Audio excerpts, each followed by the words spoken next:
Oh dear. So after what seems like 10,000 years of waiting, the Alien Earth trailer has finally dropped, and now everyone is clambering on board the hype train. When it comes to everyone's favourite space-dwelling, acid-blooded extraterrestrial, it's fair to say we all have short memories. It's not as if there isn't a distinct pattern emerging, and you don't exactly need to be John Nash in order to see it. Every time a new Alien project is released, there's a 3-minute trailer which gets our hopes up, and then reality bites.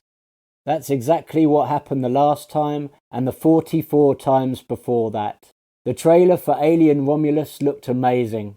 I thought we were going to get a creepy and claustrophobic biological horror, but instead, we got what was essentially a rehash of Toy Story, a lamentable yarn about an insufferable brat who has fallen out of love with her toy robot. It was a painfully predictable epistle, devoid of any original ideas, something the writers cynically tried to disguise by cramming it full of cringy callbacks.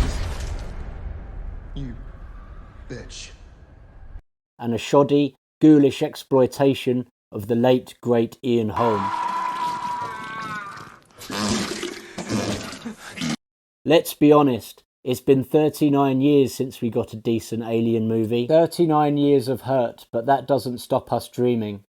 Will we ever learn our lesson? To be honest, I think I may have done this time. Like everyone else, I've watched the trailer for Alien Earth, and this time I haven't allowed myself to be swallowed up in the hype.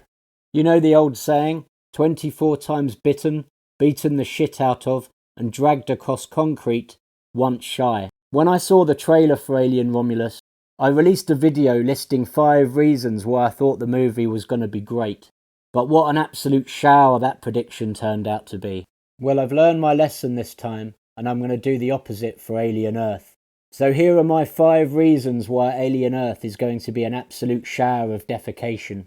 Number 1. Body swapping. So it seems that Alien Earth is going all altered carbon on us. In the trailer we get a glimpse of Wendy, a human being transposed into the body of a synthetic. There's a huge problem with this new technology being introduced to the Alien franchise. Apparently this series is set before the events on board the Nostromo. So far across the whole Alien franchise, we have crossed a timeline consisting of hundreds of years. And during this time, no one has mentioned that immortality is a thing. You'd think that given the body count of the series is running into the hundreds, one of the characters might have mentioned this. Oh, it doesn't matter if this unstoppable killing machine is splattering my brains all over this wall, because I can just come back as a synthetic. It also calls into question why human beings were sent to do the fighting in Aliens. The addition of new antagonists. So the ship we see crashing in the trailer is transporting 5 of the worst creatures in the galaxy. We see from the blurred computer screen in the trailer that one of these creatures is a little tentacled parasite, which removes the victim's eye and infests the victim's brain before turning them into some kind of blood-crazed zombie. To be fair, this does actually sound pretty cool as a concept, and could open up the series to some new and terrifying horror. I must admit I'm both curious and excited to see what other horrific creatures they will come up with, but I've just got a feeling this is going to turn into a rehash of Freddy vs. Jason. Most of the series will no doubt be a load of wimpy progressive weaklings being dispatched in horrific circumstances one at a time by the various different monsters. I suspect there will be a threat on this ship that will be even more terrible and a bigger danger than the Xenomorph. I've got a feeling that the writers will try and do something really annoying by reframing the Xenomorph as some kind of hero, maybe unleashed by the heroine in order to save humanity from a greater threat. Could we see a fight between a group of Xenomorphs and a group of alien-controlled zombies? Something similar to what we got at the end of Suicide Squad? Number 3. Messing up of timelines. As I mentioned earlier, this series is apparently going to take place before the 1979 Alien movie. So how the fuck can a Xenomorph infestation take place on Earth? The one thing you notice from the original Alien movie is no one knows anything about the Xenomorph. No one recognises it when it bursts from Kane's chest. If the Xenomorph had splattered loads of people on Earth already, you'd think the people on board the Nostromo would have recognised it. Given that the writers are limited by the existing timeline of events, this series will either take place in a remote location, or more likely, everything will get nuked at the end, wiping any trace of the Xenomorph off the planet. Whatever happens, I predict the final scene of the series will be the powers that be making the call to Dallas on the Nostromo, sending the crew to LB-426. One big worry that I have is that the creators will add some new lore to the timeline, which will actually damage the legacy of the first movie. 4.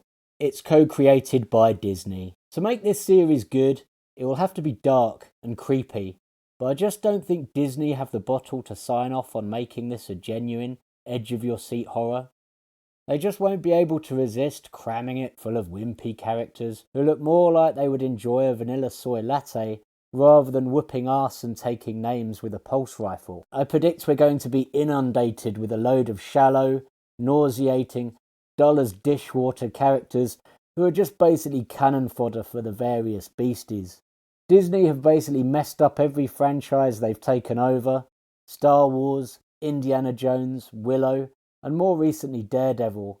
None of these have improved since Disney took over. In fact, they've gotten way worse. I don't think Disney are going to have a sudden gear change. They have a philosophy, and I just can't see them walking away from it. 5. It's all about the money now. As I mentioned earlier, it's been decades since we had a decent Alien project, so I just can't see us getting something worthwhile here. This franchise died a long time ago, but the money men will just keep flogging the ever-loving shit out of its rotting corpse as long as there's still money in it. I don't believe the people in charge are fans. In fact, I don't think they care about the characters, the history, or the lore. They would put a Xenomorph in a tutor if they thought they could smell some cash from it. Don't get me wrong. I hope I'm wrong and Alien Earth is awesome. I've just been burned too many times. And unfortunately, I think this is just going to be complete and utter dog shit.